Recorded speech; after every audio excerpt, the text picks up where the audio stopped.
Anyway, active versus... What do you even call the opposite of a proactive protagonist? A passive protagonist. Oh, okay, passive. I was thinking, like, inactive. The chemically inert. Just, like, in a gutter somewhere. We have the active protagonist and the gutter snipe. No, the lonely gutter snipe. Poor lonely horror protagonist.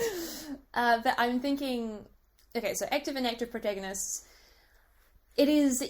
easier to have someone be relatable and, like, well, not even relatable, but, like, agreeable with if they are against something versus for something. I think this is also a good tip if you're, like, a celebrity on Twitter. Never be for anything. Just be against things.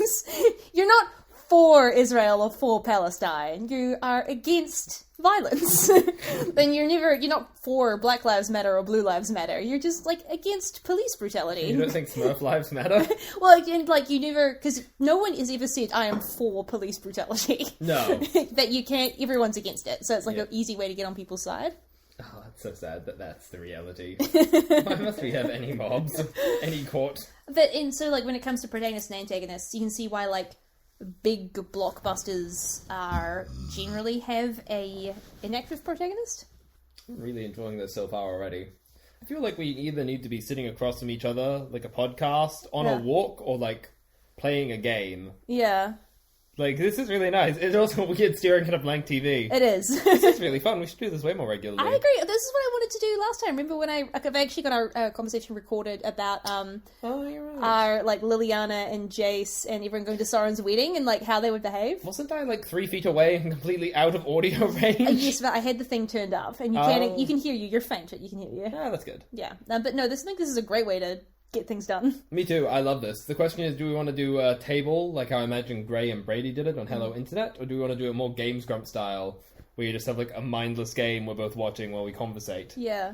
I'm good with just talking for now. Maybe later we can do, like, video games while doing it. Because I also, like... Or, like, lunch or something. Food is good. Oh yeah, food would also be a good one.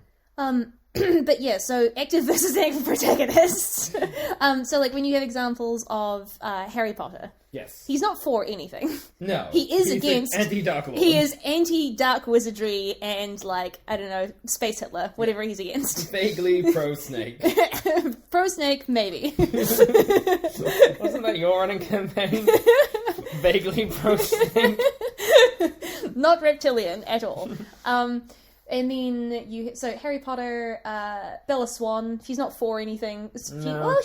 She likes sparkly vampires. Who doesn't? But, like, yeah. She's against evil vampires, which you would hope everyone is. If you think of, like, The Rock Johnson's latest movie, he's not for anything. It's like, I have a hot wife. She is put in danger by earthquake. I'm going to save hot wife. And the audience is like, I also like your hot wife. Maybe someday I can sex her. I don't think you understand who the audience is trying to fuck in those movies. I also think you're the only person in history to refer to him as The Rock Johnson. It's either Dwayne Johnson or The Rock. It's or not Dwayne The Rock Johnson. I said, what did I say? You said The Rock Johnson. Which also means penis. I was thinking about The Rock's Johnson, I'm sorry. Now you get it. The Rock Johnson. Anyway, so yeah, and so the audience is like, I am for The Rock's Johnson. Yes. Or at least I'm not against The Rock's Johnson. Yes, because it holds no controversial political opinions. It's as fucking wild as that would be. And even, like, Marvel protagonists, it's funny because when you look at their individual movies, they're never pro anything. They're always, I am against, Captain America's like, I don't like the Nazis, like, literal Nazis. Or Iron Man is like, I don't like... It's weird because you sometimes think of... Well, let's skip Iron Man and come back to him because he's actually... You think he's one thing and he's actually not, and I will make this case for you. Yes. But what have you that, like, Thor is... I suppose he is kind of pro something in that he wants to not be Asgardian. He's like, I am the Thor. I think it's not the perfect analogy. They kind of have things there for. Yeah. Like, Thor is, strictly speaking, like, pro-Empire for the first 2 movies. Well, but he's not really. It's sort of like, oh, you're what's the word I'm looking for? He's complicit, but if you say, like, do you like imperialism? He'll be like, I don't particularly... Bring me another! But yeah, like, he's a dude, bro. He's not thinking about, like, the pros and cons of empire. And then when it was actually push came to shove, he was like, yeah, like, that seems bad. Yeah. But it took a long time for him to actually have a stance. It did. It really did. And likewise, well, like, and we're avoiding Iron Man for now. Yeah, but, like, in, like, protagonists, like, okay, so... The classic sentence structure, in order to have a sentence, you have to have, like, noun, verb, objective. Oh, no, this is engaging.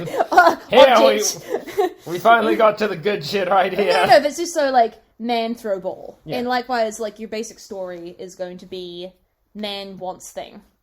Yes. And so typically it's, like, a thing, or like, a agent who typically wants something. I think that's not true. Really?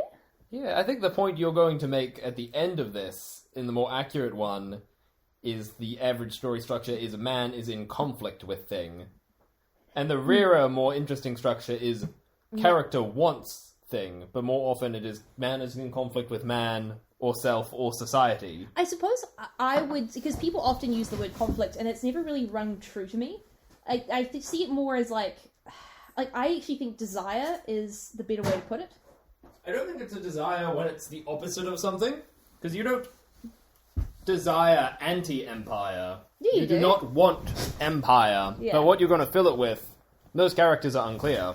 Yeah. Generally, when you topple the anti-empire, they don't actually replace it with anything other than maybe a nicer king. Well, but they just want not empire. Yeah, but that's not really a strong desire. They don't want to put anything there. They just want the opposite of a thing. Yeah, but that's still a want. I suppose it's much Sounds like an anti-want. It's as much of a muchness. Like, people use the word conflict, but I think you could also phrase it as like Thor wants to be worthy again.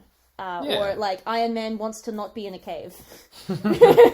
Captain America wants not Nazi. Yeah. Or you could say like Captain America is in conflict with the Nazis. But I like it more because it feels more visceral to want something as opposed to like this dog is in conflict with this cat.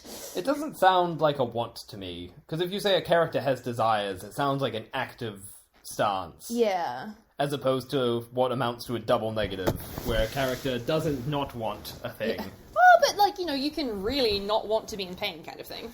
You can really not want to be in pain, but I wouldn't say that's a character actively pursuing their desires. That's more just a character is already in a state of things and is now trying to unfuck himself as thoroughly as possible. I suppose I get what you're saying, where, like, if you say that every story is man wants thing, it sort of implies that every protagonist is active and they're not. Whereas if you say, like, man conflict thing is... Or man is in conflict is a story, and he can either... That leaves more room for him being like, it's not that I want something, I want not something. Yeah. Yeah. Because the want would be like, I want to replace the pain with a family. Yeah. Which is an active want and a thing you try to achieve. As opposed to trying to unachieve a thing that already exists. But, like, and people are like, oh, Tony Stark has wants, and I'm like, no, he has a personality, he doesn't have wants. He has hobbies. Yeah. He repairs cars in his free time. Like, when you're like, oh, he's pro the US government, and you're like, more like he likes the lifestyle of having lots of money, and the government gives him money, but I don't think he's, like, you know, he's patriotic in his own weird... Twisted way. Well, like, kind of, like, semi-ironic way, like, yeah, man, flags, whatever, moving on. Like, he's just not interested. I think he wants things. Like, he definitely wants his surveillance robot army. But it's not that he has, like, oh, I really believe in, like, American imperialism. It's like, No. I want surveillance robots, and America is where I live. Yeah, I don't think he is very pro-American, but I think he is a strongly desired character. He has strong wants. He really wants everyone to sign the Accords. He really wants an army of robots. This is why I want to, like... Because I think there's a difference between the characterization of Iron Man and Captain America in their individual movies versus the ensemble movie. So I think pretty much always when you have a story of hero as opposed to ensemble, the hero is pretty much always a... Anti-something. Yes. Yeah. And so in this case, he's anti, like murdering peasants. I don't know. Yeah. I can't remember the plot of the first Iron Man movie. I remember there were people who were like, he's anti-terrorist. He doesn't like terrorists. Everyone can get on board with that. He wants the only person to use his weapons to be himself, which don't we all? And then likewise, Captain America is like literally anti-Nazi. And they only gain actual stances when you have your ensemble movie when it becomes okay to have people with stances, so long as you have like one of each flavor. So there's always an audience surrogate. Yes, absolutely. But when examining a character, I wouldn't split Iron Man into parallel iterations, like you can have Iron Man from the animated canon and Iron Man from the fictional one. They are one Iron Man, and he plays different narrative roles, and some of those roles are where he gets good personality. Zuko in Avatar gets good personality, not when he's playing a villain in the episode, but when he's a protagonist. Yes. But it's still Zuko's personality, it's just he is developed more interestingly in the ensemble pieces. Yeah, but I think it's just... I really want to just draw the distinction because there are always motivating factors from, like, outside the narrative that impact the narrative. Yes. And in this case, Marvel is like, we need our characters to be relatable. And so in a solo movie, you have to have, like, maximum blank slate for the main dude. Whereas in an ensemble, you're like, this guy can have an opinion so long as that it's perfectly balanced. I hope that's not true. Both because I disagree with relatability being relatable. And because I think another way to look at it is simple time constraints. Because in a solo movie, you are focused on a character, so the struggle is by necessity internal, whereas having a strong stance shows a resolution of a conflict. Tony is not in conflict about the Accords, and there's only so much time to focus on conflicts, so the focus is inter. It's between characters who have finished their internal conflicts. Yeah. Whereas if you did that in the movie and it was about both of them struggling with their internal conflicts, there's only so much time in the day. It's a 2-hour run slot. So it makes sense in the ensemble it is an external conflict. Whereas if you want an internal conflict, then you are better set with a solo movie. Because we define a solo movie as an ensemble where we are particularly focused on one point of view, and generally the internal conflict that was interesting enough to focus only on. But even when you have a solo movie with a dude with an internal conflict, you don't have to have an active protagonist. Like, you can... Like, Tony doesn't really have... Well, Tony, again, is, like, a difficult example, but, like, say, Captain America in the first Captain America movie, he doesn't actually have internal conflict. It's like, he's a good dude, and he wants to protect people from bullies. And then he does that. Yes. And you're like, good job. That is not a case of the interesting thing that they thought they'll focus the entire movie on one person being his inner conflict. No. That is, the case of someone's outer conflict is not needing anyone else to back him up, thanks to the wonderful powers of drugs. Yeah, he's like, he did steroids, and now he's perfect. Let's watch him beat up Nazis. Yeah. And you're like, it's set, like, and it's not a bad movie. No, it's really ancient. And it knows what it is. He's a very uncomplicated hero. He likes drugs, and he doesn't like Nazis. I mean, totally relatable. I would absolutely... He should be pro-steroids. That would be such an understandable and hilarious stance to take. Isn't it in one of the movies? Oh no, he's doing sex ed or something. Like he's done a whole bunch of like those crappy videos for like high school health classes. One of them should be like, don't take drugs. No, one of them should be like, I'm totally pro doping. It'd be like Cap, but he's like, I'm doped up all the time. This is a kid's show. That would be our Captain America. All of the hard edges make characters so much more likable. And, like, this is the thing, though, is that when you have a character have a stance, like, you know, you and I are like, oh, you know, you don't have to be relatable. And, like, when we write stories, our characters aren't typically that really relatable. They're horrible people that no one likes. But, like, we watched the Falcon and the Winter Soldier thing, and they actually had a villain who... Had a stance? Well... I mean, she wasn't really smart enough to have a stance. I would argue that she had a very empty stance. And she had, like, the appearance... They tried to give her the appearance of having a particular view. And, like, a lot of people hated her. Like, you hate her. Oh, she's the worst human being who's ever lived. Yeah, but, like... They both gave her a stance, and in canon, she was too stupid to be able to have two monologues next to each other and not have them contradict. Like, and my issue was that they tried to have, like, an active conflict where people have opinions, and yet, like, it was the most empty dialogue ever of being like, what does she even believe? Oh, nothing. And they're like, and they had like Zemo being like, oh, they're supremacists, and you're like, you say that like it's a word that should mean things. Now that's... like saying like, oh, they're Marxists or something, and I'm like, this is not a philosophy I've heard of. I love that this was your biggest takeaway while watching it and afterwards. It eats at me. I'm like, is this something I should have heard of? See, I don't think it's that it was an empty conflict. I think the issue is someone like Azula is a magnificent bastard. They have a bad agenda, and we love to watch them have it. Yeah. Whereas she had an evil agenda, and my god, it was painful to watch her try to accomplish things. If she had been magnificent, I don't think it would have felt hollow, because then there could have been some drama and some theatre to it. As it was like watching the legless frog try to leap a hurdle, more sad than intimidating. And, like, I think that's ultimately the case, is that, whether a hero or a villain, you want your characters to have some amount of joie de vivre. Yeah. Like, they want to enjoy being alive. Like, Azula obviously enjoys being alive. Like, well, unless you look closely. In her own deranged, weird lizard person way. Yeah. And so I think it's a lot of the time why, and like Overly Sarcastic has covered this, that's why villains are sometimes more interesting than the protagonists, is because you can have a villain be for something. Yes. It's possible to have Thanos be like, I want to wipe out half of the world's population. This is my stance, I'm sticking by it, this is the hill I will die on. Yeah. Whereas a protagonist, you're like, you can't have them say that might alienate people. It's bad advice. It's such bad advice. I don't think it is bad advice. I think like that's if you want to do commercial stories, that's good advice. If you want to make an story that everyone can get behind, is like, be like, this guy is against murdering puppies, and you're like, oh, I too am against murdering puppies. True.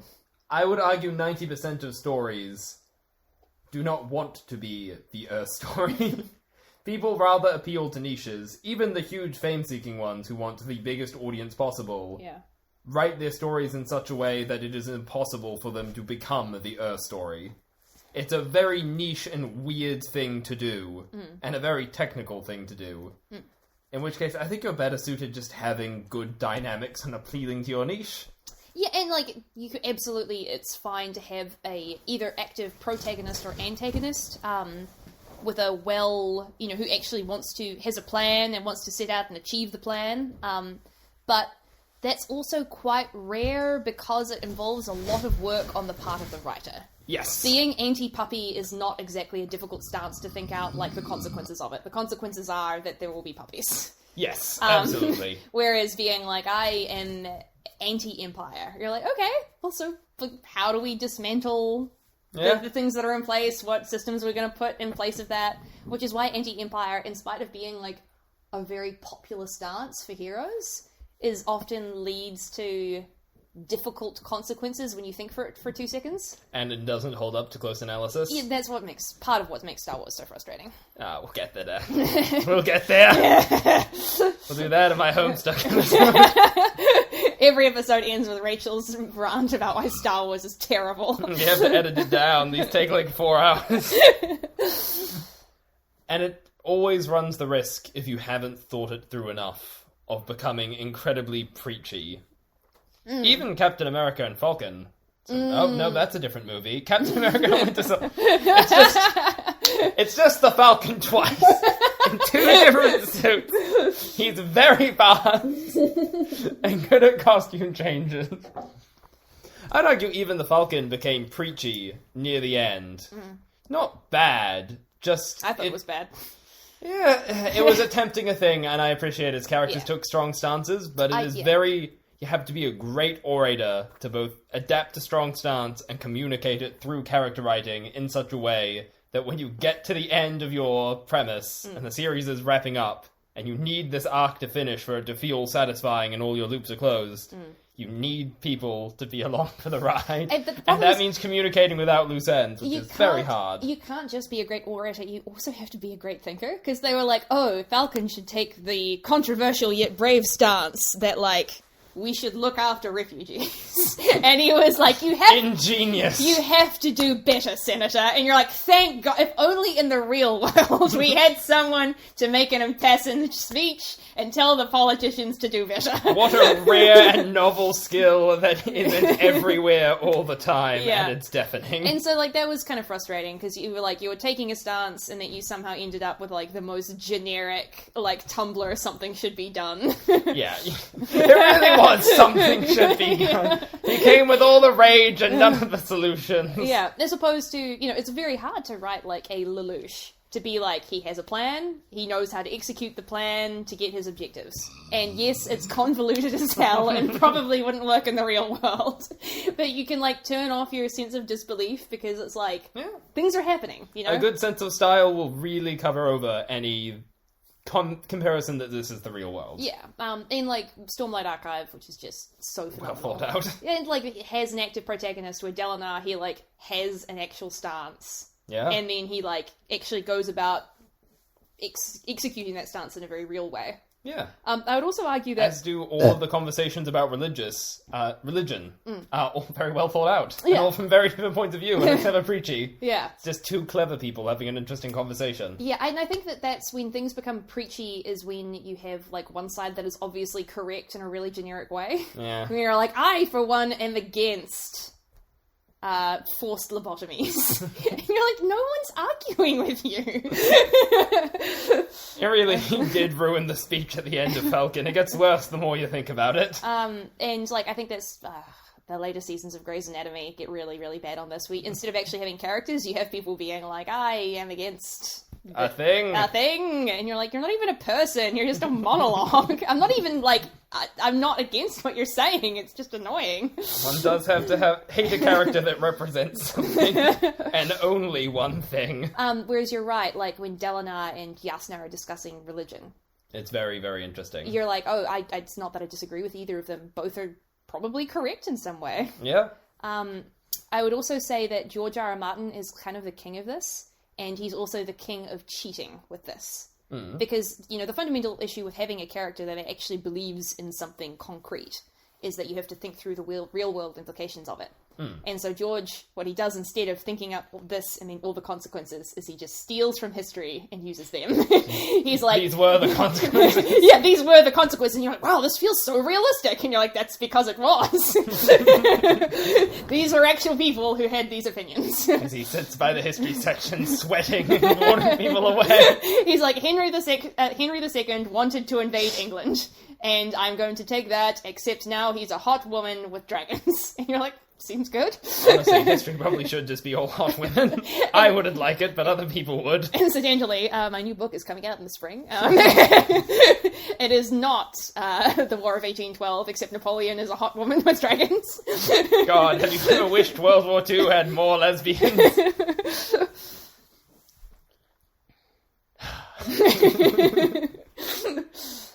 So we both agree, uninterestingly, that active protagonists are good. I don't even think they're good. Like, well, it's more that, there's only so much time and effort that you can put into a story. And so having a protagonist with an active stance is a really difficult thing to write. So it's easier to write someone who's a bit more, like, anti-something. I am anti-Nazis.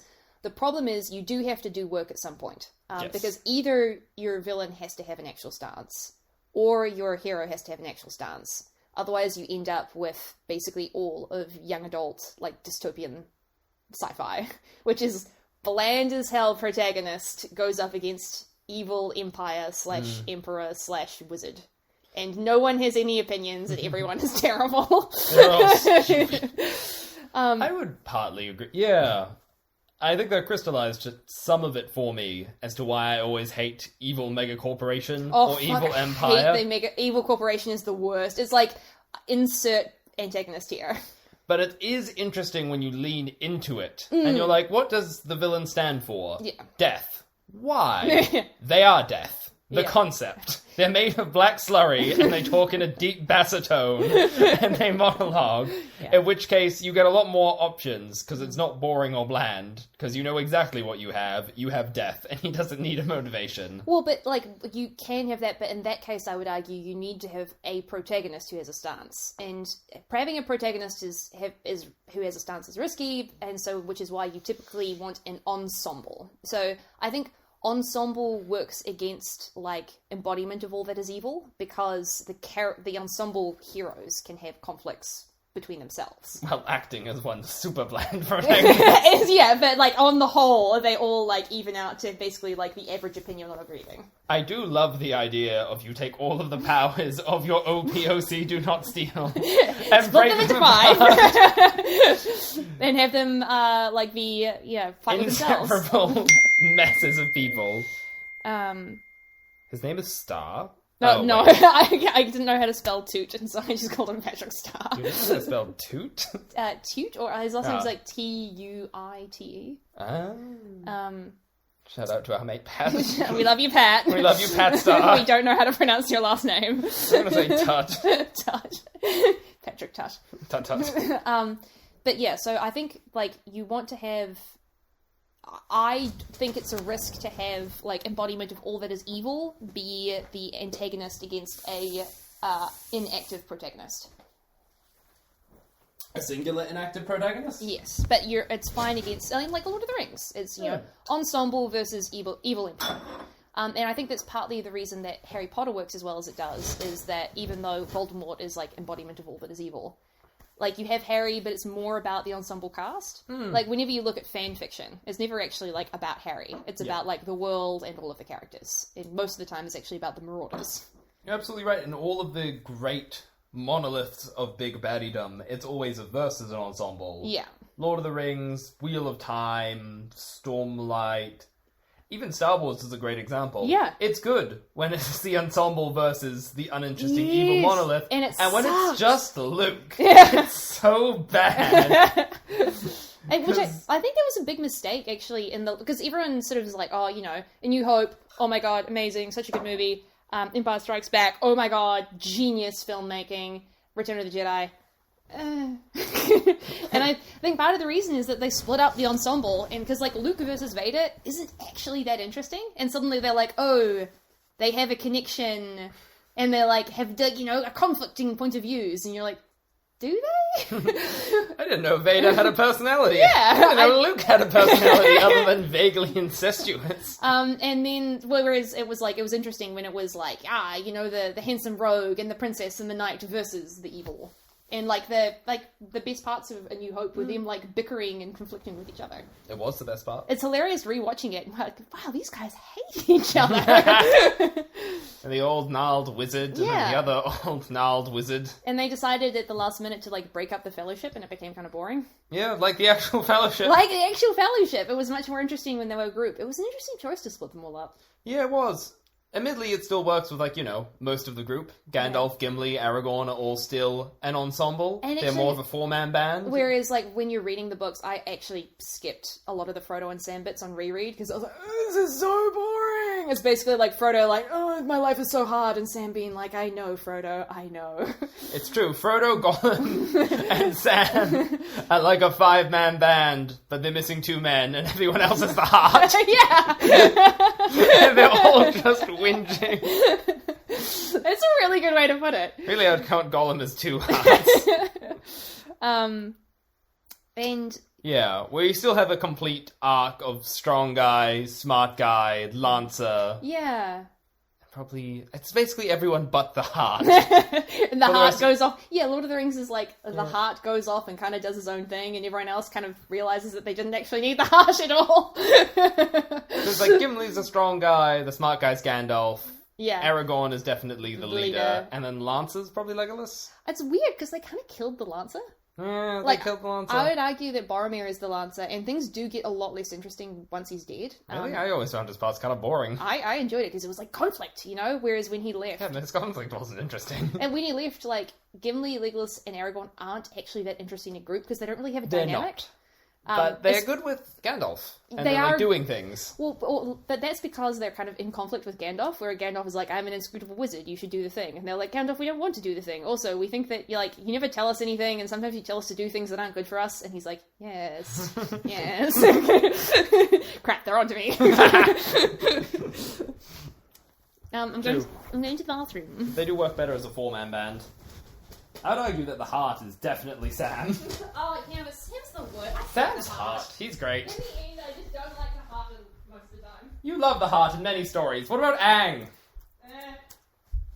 What about Zuko? I like Zuko. He's the goth.